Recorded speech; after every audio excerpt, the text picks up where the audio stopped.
Hello everyone, हमारे पास रीनीट 2026 का एक क्वेश्चन है। क्वेश्चन क्या है? तो क्वेश्चन है, ये क्वेश्चन पेपर कोड 50 से लिया गया है। पहला क्वेश्चन है, a particle of mass m moves along a horizontal x-axis from x equal to 0 to x equal to L.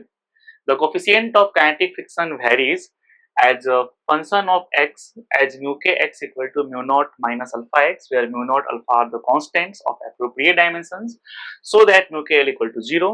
The total work done by the frictional force during the motion is n mu naught mgl, where g is the acceleration due to gravity. The value of n is, ठीक है। क्या दिया हुआ है कि एक मास है capital M जो कि हॉरिजॉन्टल एक्स एक्सिस पे मूव कर रहा है 0 टू एल, और जब वो मूव कर रहा है तो उस पर फ्रिक्शन लग रहा है। जो फ्रिक्शनल कोफिशिएंट दे रखा है म्यू के x mu naught minus alpha x, वो वेरी कर रहा है। ओके, और फिर दे रखा है कि म्यू के एल 0 है, और फिर हमसे कह रहा है कि जो टोटल वर्क हुआ फ्रिक्शन के द्वारा वो इतना है N mu naught M G L. हमसे फिर एन की वैल्यू पूछ रही है। मतलब बेसिकली मुझे यहाँ पर फ्रिक्शन का वर्क निकालना है। मैं फ्रिक्शन का वर्क निकालूंगा, मुझे कुछ इस टाइप का एक्सप्रेशन आएगा, फिर मुझे देखना है कि एन की जगह क्या आया, वही मेरा आंसर हो जाएगा। ठीक है, तो लेट्स सॉल्व इट।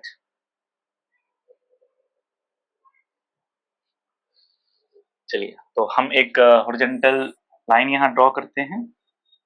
ठीक है, ये हमारा एक्स एक्सिस हो गया, ये हो गया x इक्वल टू 0, और ऑब्जेक्ट कहां से कहां मूव कर रहा है 0 टू l। और यहाँ पे किसी समय ये ऑब्जेक्ट यहाँ रखा हुआ है जिसका मास m है। अभी मान लो ये x पे रखा हुआ होगा। ठीक है, तो इस पे क्या क्या फोर्सेज लग रहे हैं तो एक बार देख लेते हैं उसको। तो इस पे जो फोर्सेज लग रहे होंगे, कौन से फोर्स लग रहे होंगे? तो एक फोर्स हम बोल सकते हैं कि इस पे mg लग रहा होगा, जो अर्थ लगा रही होगी, mg यानी वेट। दूसरा इस पे नॉर्मल रिएक्शन लग रहा होगा, और तीसरा चूंकि ऐसे जा रहा है इधर की तरफ इसकी वेलोसिटी है, तो फ्रिक्शन इस पे लग रहा होगा। ठीक है, और इस फ्रिक्शन की जो वैल्यू होगी वो कितनी होगी? तो वो होगी म्यू के इंटू एन। अच्छा, एन कितना है यहाँ पे? तो हॉरिजॉन्टल डायरेक्शन में, सॉरी वर्टिकल डायरेक्शन में ये इक्विलिब्रियम में है, तो वर्टिकल फोर्सेस बैलेंस होंगे। तो उस केस में यहाँ पे एन की वैल्यू mg के ही बराबर होगी, यानी वेट के बराबर होगा।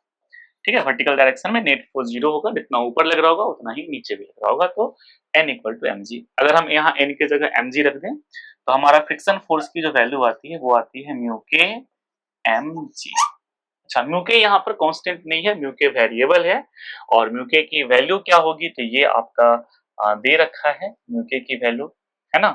तो म्यू के लिए इसने दे रखा है कि म्यू के जो है वो वेरी कर रहा है। कैसे वेरी कर रहा है? तो mu not minus alpha x. ठीक है, mu not minus alpha x, ये म्यू के आपका वेरी कर रहा है।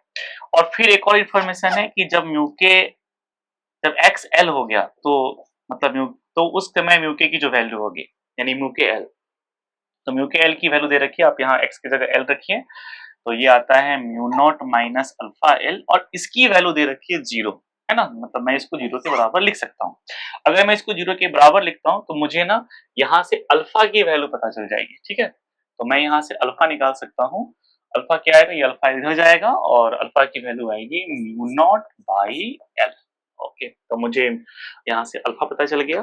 तो फाइनली मुझे यहाँ म्यू के समझ में आ गया कि म्यू के क्या है। तो म्यू के है mu not minus mu not by L into x, ये हो गया। ठीक है, सो फ्रिक्शन फोर्स की जो वैल्यू निकल के आ गई, फ्रिक्शन फोर्स की वैल्यू कितनी निकल के आ गई? तो फ्रिक्शन फोर्स की वैल्यू आ गई म्यू के mg, यानी म्यू के का मान आप रख दीजिए, mu naught minus mu not by L into x into mg। Okay, ठीक है, तो यहाँ से मुझे फ्रिक्शन का फोर्स का एक्सप्रेशन मिल गया। ठीक है, आप इसको चाहो तो थोड़ा सा और सॉल्व कर सकते हो। इसमें से आपको म्यू नॉट कॉमन हो जाएगा, सो 1 minus x by L, 1 minus x by L into mu not mg। ठीक है, ये फ्रिक्शन फोर्स की वैल्यू हो गई। अब हम क्या देख रहे हैं कि फ्रिक्शन फोर्स जो है ना वो मेरा वेरिएबल है। एक्स चेंज होने पर फ्रिक्शन फोर्स की वैल्यू भी क्या हो जा रही है? चेंज हो जा रही है। ठीक है, तो फिर हमें क्या करना होगा? तो हमें यहाँ पे और मुझे इसका वर्क निकालना है। ठीक है, तो वेरिएबल फोर्स का वर्क कैसे निकलता है? वेरिएबल फोर्स का वर्क निकालने का फॉर्मूला क्या होता है?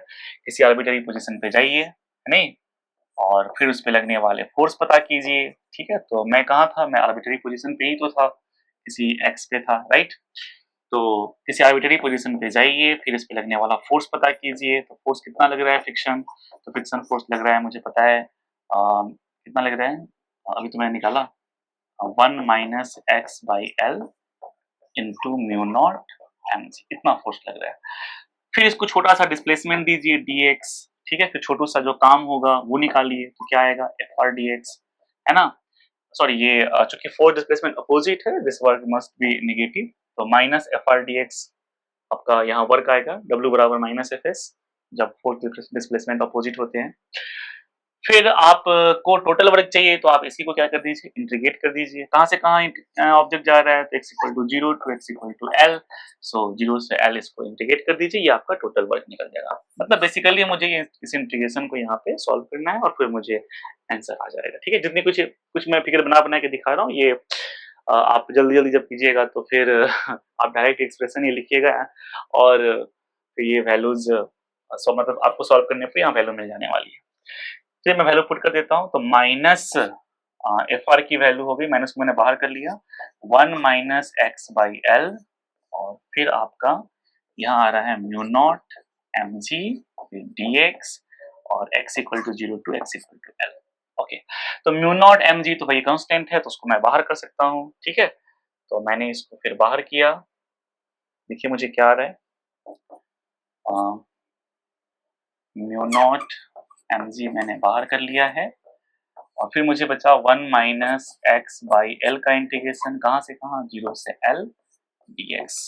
ठीक है, अब 1 का इंटीग्रेशन क्या होगा, तो 1 का इंटीग्रेशन होगा आपका 1 का इंटीग्रेशन x हो जाएगा, और x बाई एल है तो l तो कांस्टेंट है, x का इंटीग्रेशन होगा x square by 2, that is this is x square by 2l, और इसकी लिमिट कितनी है, 0 से l। तो बस एक बार मैं क्या करने वाला हूँ, x की जगह l पुट करूंगा, फिर माइनस x की जगह 0 पुट करूंगा, राइट। तो फिर मैं वो काम फटाफट कर लेता हूँ। ठीक है, मैं यहाँ पर x की जगह एक बार l पुट करता हूँ, तो मुझे आता है minus mu naught M G L minus L square by 2l, तो फिर भैया ये l से ये स्क्वायर खत्म हो जाएगा, यहाँ मैंने l पुट किया, राइट, तो ये आएगा l माइनस एल बाई 2, और फिर माइनस जब आप x की जगह 0 पुट करोगे तो सब कुछ 0 हो जाएगा। तो फाइनली ये आ क्या रहा है वो देख लो, l से स्क्वायर खत्म हो चुका है, तो ये l by 2, l minus L by 2, l by 2, okay, तो फिर ये l बाई 2 आ जाएगा, यानी ये आ जाएगा minus mu naught M G into L by 2। ठीक है, यानी वर्क निकल के कितना आ गया, वर्क निगेटिव ही होगा, फ्रिक्शन काइनेटिक फ्रिक्शन का वर्क निगेटिव होता है, बिकॉज जिधर ऑब्जेक्ट जा रहा होता है उसके उल्टा लग रहा होता है, so this work must be negative, so minus आपका half mu naught M G L. अब आप कंपेयर करो तो आपको एन की जगह दिखेगा हाफ, अब वहां माइनस नहीं लिखा हुआ है, इट्स ओके, कोई बात नहीं, पर यहाँ पर एन की जगह आपका यहाँ पर हाफ आ रहा है। हम ऑप्शन में देख लेते हैं, ठीक है, अगर माइनस हाफ दिया है तो फिर हम उसी को चूज करेंगे, लेकिन अगर नहीं दिया है तो फिर मुझे एन की जगह हाफ चूज करना पड़ेगा। एक बार हम देख लेते हैं क्वेश्चन में मेरे पास क्या क्या ऑप्शन अवेलेबल है। ठीक है, तो हमारे पास जो ऑप्शन अवेलेबल है वो 3 है, 1 है, फिर 1/3 है और 1/2 है। सो हम ये मान के चलेंगे कि वो सिर्फ मैग्नीट्यूड की बात कर रहा है, वो प्लस माइनस की बात नहीं कर रहा है, तो उस केस में आपका एन यहाँ पर हाफ हो जाएगा। ओके, तो इसका फोर्थ आंसर सही हुआ। ठीक है, फोर्थ को टिक कर देंगे, पेन ले लेता हूँ।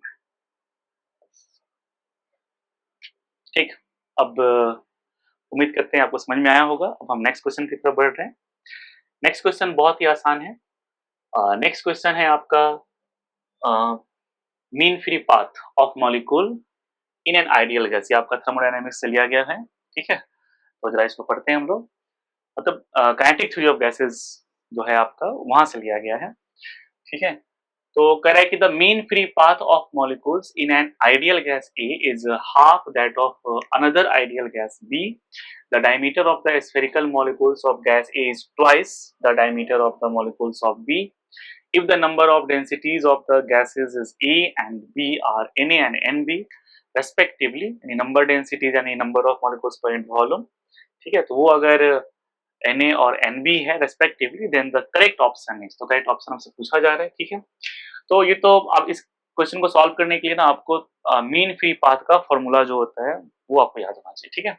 तो मीन फ्री पाथ का फॉर्मूला क्या होता है, ठीक है, फॉर्मूला जरा हम देख लेते हैं, ठीक है।